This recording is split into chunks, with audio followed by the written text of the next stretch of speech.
لنبلونكم أيكم أحسن عملا وهو العزيز الغفور. أشهد أن لا إله إلا الله وحده لا شريك له، وأشهد أن محمدا عبده ورسوله.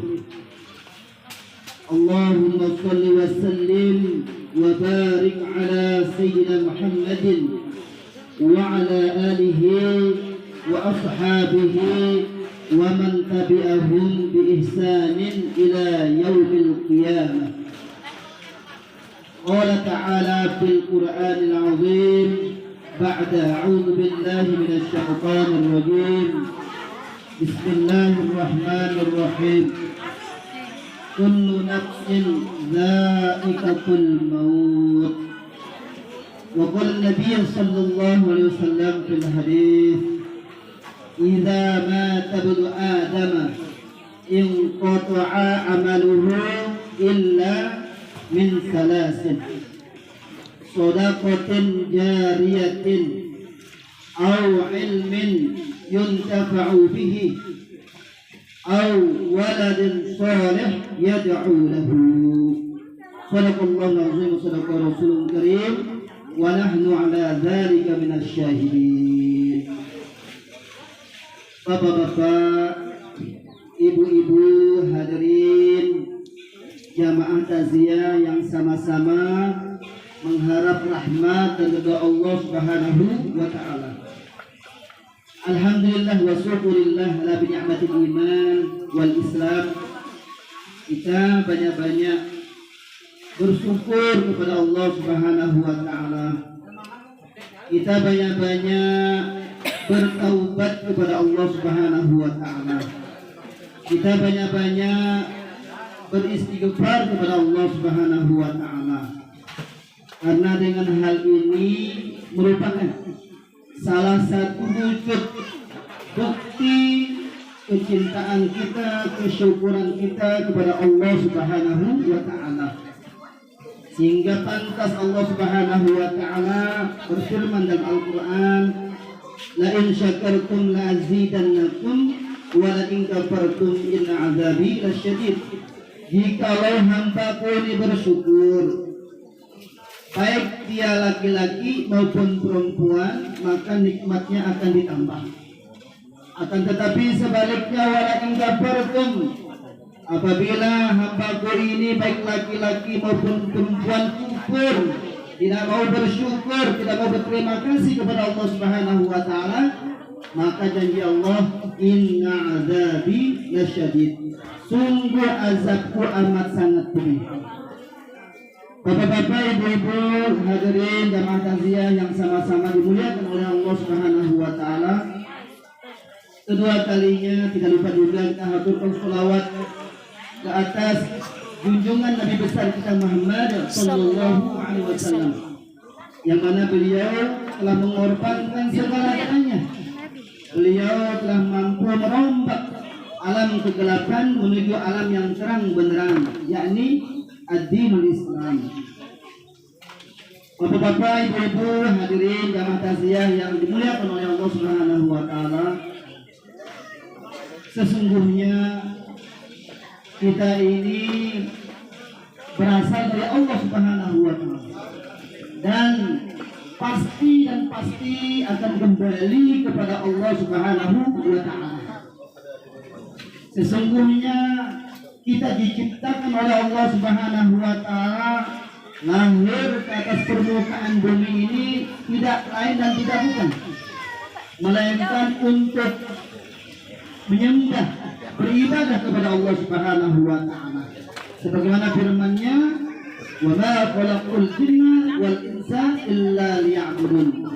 Ialah aku menciptakan jin dan manusia melainkan untuk beribadah.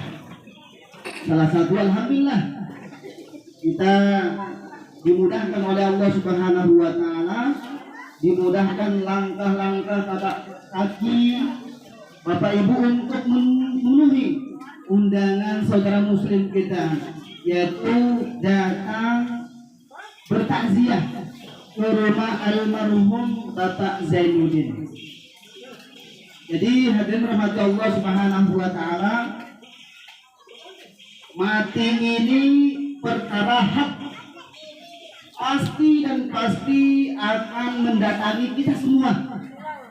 Apapun profesi kita, baik dia itu seorang guru, dosen, nelayan, petani, guru tani dan lain sebagainya, pasti maut itu, kematian itu akan mendatangi kita dimanapun kita berada. Tergantung apa saja yang kita buat selama kita hidup di atas dunia. Ketika dia menyetir kendaraan atau apa saja, pasti di situ malaikat maut akan menjemputnya. Ketika dia rajin sholat, maka di situ malaikat maut akan menjemputnya. Apa saja kegiatan kita, program kita sehari-hari, maka di situ akan menemukan ajalnya. Maka kita tidak bisa menghindar darinya. La yastaqdimun wa la yastakhirun, tidak akan bisa kita undur-undur walaupun hanya sedetik.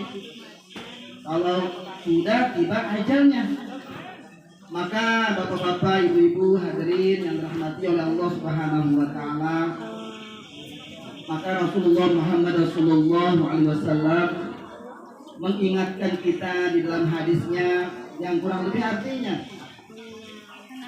sesungguhnya kubur itu adalah salah satu dari teman-teman surga. Dan sabda Nabi yang lainnya, boleh jadi kubur itu salah satu dari lubang api neraka.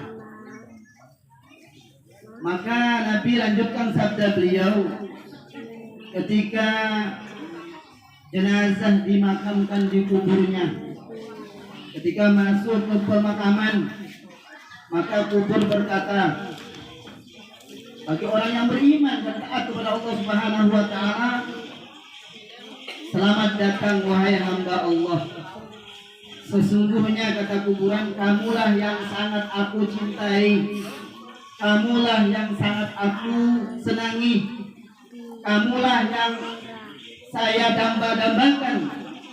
Dulu kamu di dunia sering taat kepada Allah dan menghidupkan sunnah Nabi, maka lihatlah apa yang akan aku perbuat untukmu di dalam kubur ini. Masya Allah, Bapak Ibu hadirin rahmati Allah Subhanahu wa taala, ketika mayit ini diletakkan di liang lahat di pemakaman, maka seorang penyuruh datang dari langit. Tanyakan dia, apa imannya, apa amalannya, diterima atau tidak. Datang kedua malaikat Munkar dan Nakir. Masya Allah, Bapak Ibu hadirin rahmati Allah Subhanahu wa taala, ketika ditanya, maka bangkitlah seorang pemuda yang gagah berani menjawab semua pertanyaan Munkar dan Nakir. Ketika selesai pertanyaan, maka si mayit mengatakan, wahai pemuda, siapakah engkau? Maka seorang pemuda yang gagah berani tadi menjawab, sesungguhnya saya ini adalah amalan-amalan yang baik yang dahulu di atas dunia kamu kerjakan dengan ikhlas semata-mata karena Allah Subhanahu wa taala. Maka dilanjutkan sabda beliau, maka kuburnya ini diluaskan oleh Allah Subhanahu wa taala seluas mata memandang. Masya Allah, begitu besar Bapak Ibu. Kemudian Allah Subhanahu wa taala akan datangkan angin segar, bau kasturi yang begitu harum semerbak di alam kubur si mayit ini. Kemudian dibukakan pintu, langsung diangkat ruh ini masuk ke dalam surganya Allah Subhanahu wa taala. Maka dilanjutkan lagi sabda beliau oleh baginda Nabi, sebaliknya apabila orang-orang munafik, orang-orang yang suka berbuat dosa di atas dunia, orang-orang kafir, maka kubur berkata, Bapak Ibu, tidak ada selamat datang untukmu. Sesungguhnya kamulah yang paling aku benci, sesungguhnya kamu yang saya tidak sukai. Maka kamu telah diserahkan oleh Allah kepadaku, maka apa yang aku perbuat untukmu? Maka Bapak Ibu hadirin rahmat Allah Subhanahu wa taala, orang kafir, orang-orang munafik alias orang-orang yang tidak mau mengamalkan perintah Allah, tidak mau sholat, maka Masya Allah datang malaikat Munkar dan Nakir menanyakan tentang keimanannya, tentang amal-amal solehnya. Subhanallah, man rabbuka, siapa Tuhanmu? Aku tidak tahu. Wa man nabiyuka, siapa nabimu? Aku tidak tahu. Begitu seterusnya sampai pertanyaan terakhir. Maka ketika semua pertanyaan tidak bisa dijawab, maka datanglah penjuru dari langit, wahai malaikatku, masukkan dia ke dalam nerakaku. Ketika si mayit tidak bisa menjawab pertanyaan Munkar dan Nakir, maka datanglah amal-amal buruknya, apa yang telah diperbuat selama hidupnya di atas dunia. Amal buruknya dirubah oleh Allah Subhanahu wa taala. Ular yang botak dan begitu besar dan berbisa. Dalam satu riwayat hadis dimasukkan 70 ular besar, Bapak Ibu. Untuk 70 ular dia namo. Subhanallah, supu sekodeng mau. Untuk ular dia namo, ular Allah Akbar. Ular lagi supu. Masya Allah. Begitu takutnya kita. Belum digigit, belum dikoyak. Dalam satu riwayat ular itu apabila menyemburkan bisanya ke atas dunia ini, maka satu helai tumbuhan pun tidak bisa tumbuh sampai yaumul kiamah. Dan ular itu panjangnya perjalanan sangat jauh, sangat panjang. Kalau kita kelilingi pohon yang terbesar dalam surga itu, disuruh dikelilingi oleh kuda tercepat di dunia, maka tidak bisa saking panjangnya ular itu, Bapak Ibu sekarang. Maka hadirin rahmat Allah Subhanahu wa taala, kuburnya mengatakan, sesungguhnya aku ini adalah rumah pengasingan.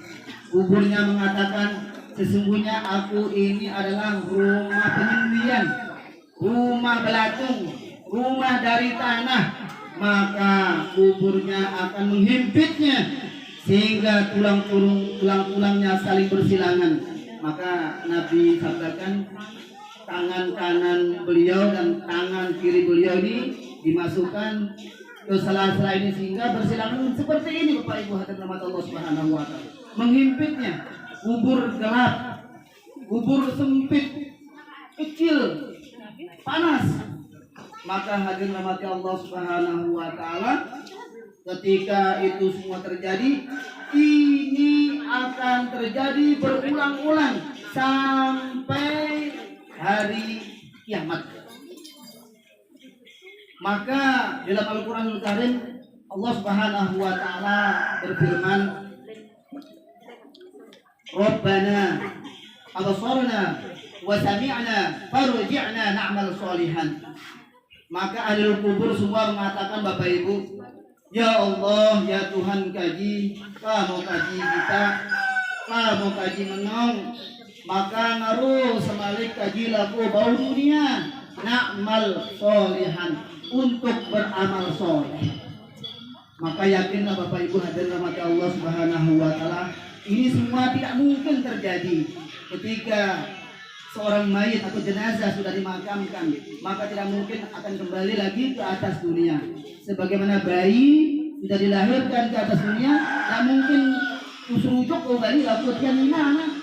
Kira-kira ada enggak di atas dunia ini yang sudah lahir, ndak ima, ndak mata, ndak hidung, semalik kembali lakutian ini anak baunya sempurnakan semua jasad-jasadnya? Nah, tak mungkin, tak akan bisa. Maka hadirin rahmati Allah Subhanahu wa taala, di tempat yang mulia ini, di rumah almarhum Bapak Zainul ini, kami sendiri mengingatkan kita semua untuk sama-sama kita memperbanyak amalan, memperkuat keyakinan kita, keimanan kita kepada Allah Subhanahu wa taala, bahwa hidup kita ini sebagai ulama berpendapat 60 sampai 70 tahun sudah kita tinggalkan dunia. Sehebat-hebatnya dia, sekaya-kayanya dia, pasti akan didatangkan oleh yang namanya maut, kematian. Maka Nabi SAW beri kita solusi agar kita terhindar dari azab Allah yang amat sangat pedih. Maka dalam riwayat hadis, almarhum ini meninggal pada hari Jumat. Nabi sabdakan, tidaklah seorang hamba berpulang ke rahmatullah pada hari Jumat maupun malam Jumat, melainkan dia diterima amalnya, diterima semua amal ibadahnya, keimanannya kepada Allah Subhanahu wa Ta'ala, maka dia dijauhkan dari azab kubur oleh Allah Subhanahu wa Ta'ala. Hadis riwayat Imam Tirmizi. Maka Bapak Ibu hadirin rahmat Allah Subhanahu wa Ta'ala, di dalam riwayat hadis yang lain, barang siapa sebelum tidur membaca surat Al-Mulk, Tabarakalladzi biyadihil mulk wa huwa ala kulli syai'in qadir, alladzi khalaqal mauta wal hayata liyabluwakum ayyukum ahsanu amala wa huwal azizul ghafur, ila akhir ayat. Maka ketika dia membaca Al-Mulk sebelum tidur Bapak Ibu, maka dia wajib oleh Nabi, oleh Allah Subhanahu wa Ta'ala dijauhkan dari azab kubur. Maka dalam riwayat yang lain juga Nabi sabdakan, sai-sai di alam kuburnya ini bebas, tidak diazab di alam kubur ini, maka di alam-alam berikutnya akan bebas, akan mudah, akan selamat Bapak Ibu. Maka menentukan sekali kuburan kita ini, rumah persinggahan pertama kita ini menuju ke hadirat Allah Subhanahu wa Ta'ala. Sebaliknya Bapak Ibu hadirin rahmat Allah Subhanahu wa Ta'ala, barang siapa sai-sai pengalam kubur, nah kena ketahuan dia siksa, Masya Allah. Bukan senganu dua nganu Bapak Ibu. Bagi orang yang melanggar perintah Allah Subhanahu wa Ta'ala, dalam satu riwayat, maka kepalanya ini seorang mayit akan dibangunkan, ditanya oleh mungkar nakir, tidak bisa dijawab, maka kepalanya ini akan dipukul dengan palu dari besi sehingga hancur lebur. Dibentuk lagi kepalanya oleh Allah Subhanahu wa Ta'ala, dipukul lagi sehingga dia berteriak sekuat-kuatnya, sehingga semua makhluk yang ada di permukaan bumi ini, di langit pun juga mendengar siksa kubur, kecuali jin dan manusia. Maka ketika kita mendengar anjing ngaung-ngaung Bapak Ibu, Masya Allah, sesungguhnya itu mereka itu melihat orang yang disiksa di alam kubur. Maka salah satunya solusinya adalah agar kita terjauh terhindar dari siksa kubur. Mudah-mudahan kita juga matikan oleh Allah, sempat oleh malaikat maut di hari Jumat, karena di hari Jumat itu bebas dari azab kubur dan dimuliakan, diterima oleh Allah Subhanahu wa Ta'ala. Kemudian kita membaca surat Al-Mulk. Insya Allah Bapak Ibu kita rajin-rajin membaca Al-Quran, terutama surat Al-Mulk, karena semua ayat-ayat Al-Quran itu adalah memiliki khodim, penjagaan. Al-Fatihah ada penjaganya. Qul huwallahu ahad, mungkin siapa ngaji, maka qul huwallahu ahad siapa, maka baca Bapak Ibu. Ada seorang sahabat Nabi ini ngeluh. Ada sahabat sepuh tuh seolah-olah enggak amalan adelin, nah ya baca qul huwallahu ahad baik. Nur ya baca surat-surat adelin, nah ayat-ayat adelin, nah ngadu lah ke Nabi. Permecok remada. Wahai Rasulullah, sesungguhnya si Fulan bin Fulan ini kumenong Perak lusa ke Bali denan-denan baik ya baca qul huwallahu ahad. Ngalapor sahabat sepuh melok membau Nabi tan amuk laku sahabat sepuh tuh, karena Nabi bukan dilahirkan diciptakan oleh Allah untuk melaknat, akan tetapi Nabi diciptakan dilahirkan oleh Allah sebagai rahmat untuk sekalian alam. Maka Nabi sabdakan, wahai sahabatku, sesungguhnya kawanmu itu dia menghatamkan seperempat Al-Quran. Maka satu kul itu Bapak Ibu, Masya Allah, luar biasa manfaat fadilahnya. Nanti ketika kita berada di alam kubur masing-masing, baru kita tahu hal itu semua. Sebagaimana firman Allah tadi, Rabbana absorna wa sami'na wa rji'na na'mal sholihan. Bapak Ibu hadirin Allah Subhanahu wa taala, sebelum saya tutup, saya dengarkan satu hadis, terutama saya diri sendiri. Kita gunakan 5 Bapak Ibu sebelum datang yang 5 ini. Pertama, hidup kita manfaatkan sebaik-baiknya Bapak Ibu sebelum datang kematian kita. Nah ini. Kemudian yang kedua, manfaatkan sehat kita Bapak Ibu sebelum datang sakit kita. Tapi Bapak Ibu, seperak saya sama UGD, yang saya tamuas itu mau kaji tahan benar, sehingga saya berusaha untuk masuk ke rumah sakit UGD. Akhirnya dikasih obat, alhamdulillah sembuh. Saya juga pernah sakit sebulan penuh, masa luar biasa, begitu nikmatnya sehat.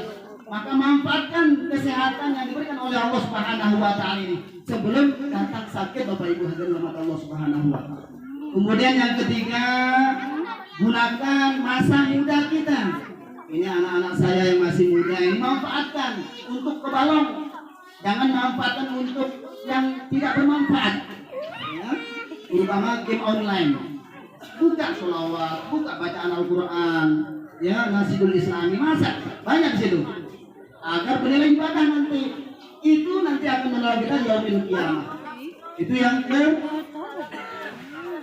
ya. Yang keempat, gunakan sempat kita sebelum nanti datang waktu sempit kita. Tidak penuh acara. Mumpung ada kesempatan, segera Fafirulilallah, segera taat kepada Allah, ingat Allah dimanapun kita berada. Ketika kita masuk WC, doa. Ketika kita makan, doa. Ketika kita tidur, doa. Apa saja yang kita perbuat, ingat. Mumpung ada kesempatan. Kemudian yang kelima, yaitu gunakan kekayaan kita. Bukan saja harta kita, akan tetapi ilmu yang kita miliki, keimanan yang kita miliki, kita gunakan sebelum datang miskin kita nanti. Gunakan masa muda sudah tadi sebelum datang tua, gunakan ya kekayaan kita sebelum datang miskin kita.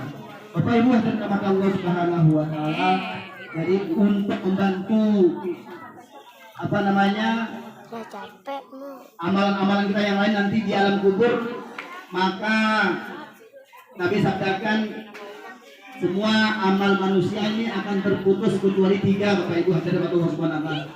Pertama, sedekatun jariyatun, sedekah yang selama kita hidup mungkin ada kotak amal sedekah, tabung masjid sedekah, kemana saja itu amalan yang akan membantu kita di alam kubur kita nanti. Kemudian yang kedua, ilmun yuntafa'u bihi, ilmu yang bermanfaat. Ketika kita ajak istri kita, ingatkan istri kita, ingatkan anak kita, ingatkan tetangga kita, saudara muslim kita, dia taat kepada Allah, maka kita mendapatkan pahalanya, tapi tidak mengurangi pahala saudara yang kita ajak. Kemudian yang terakhir, yaitu awaladun sholih yad'u lahu, doa anak yang soleh yang selalu mendoakan kedua orang tuanya. Maka alhamdulillah almarhum ini meninggalkan 3 anak yang soleh-solehah. Ya, ada perempuan yang paling besar, alhamdulillah setiap bulan Ramadan dia tetap mengisi safari Ramadan, ya, mengisi kultum. Alhamdulillah dia ini salah satu ya wanita solehah yang mendoakan kedua orang tuanya. Kemudian yang kedua, apa ya, ibu sembahyang waktu masjid seperak asar, saya lihat surupan almarhum. Kemudian di situ ada anaknya yang laki, yang nomor 2. Kemudian air mata ini, hati ini kayak subhanallah. Saya ingat almarhum, tapi saya tahan. Langsung saya kirimkan Al-Fatihah. Begitu pula anaknya yang baru melahirkan dan istrinya ini belum selesai nipas mandi bersih. Maka ketika anak yang kecil ini diketukkan di wajah ayahnya ketika saya bungkus mayat itu, subhanallah, air mata bisa tahan Bapak Ibu. Tidak tega, seolah-olah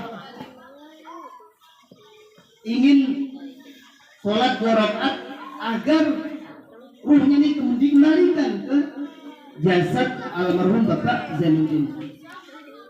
Hadirin rahmat Allah Subhanahu wa taala, sebelum saya tutup kita mohon keikhlasan daripada bapak-bapak saya, orang tua saya, ibu-ibu saya di sini, rekan-rekan saya.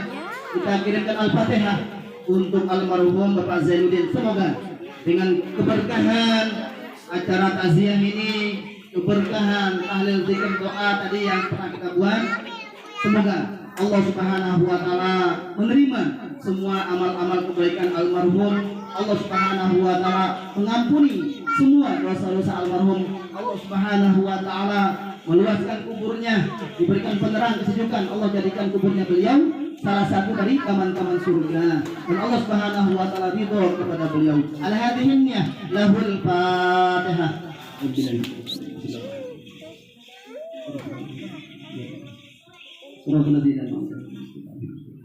Kemudian Al-Fatihah untuk keluarganya tinggalkan, lebih-lebih istri cintanya, anak-anaknya, semoga menjadi anak yang berguna bagi agama dan bangsanya. Istri diberikan kesabaran, keluarga kami juga diberikan ketabahan, kesabaran menghadapi ujian yang telah diberikan oleh Allah Subhanahu wa taala. Al-hadhihi niyyah Al-Fatihah. Bismillahirrahmanirrahim.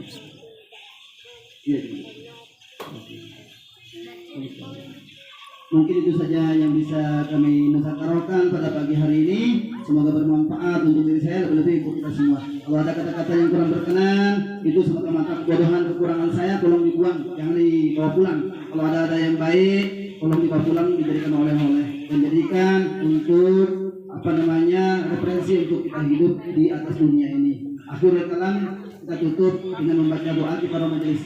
Subhanallah wa bihamdihi, subhanakallahumma wa bihamdika, asyhadu an la ilaha illa anta, astaghfiruka wa atubu ilaik. Wassalamualaikum warahmatullahi wabarakatuh. Waalaikumsalam warahmatullahi wabarakatuh.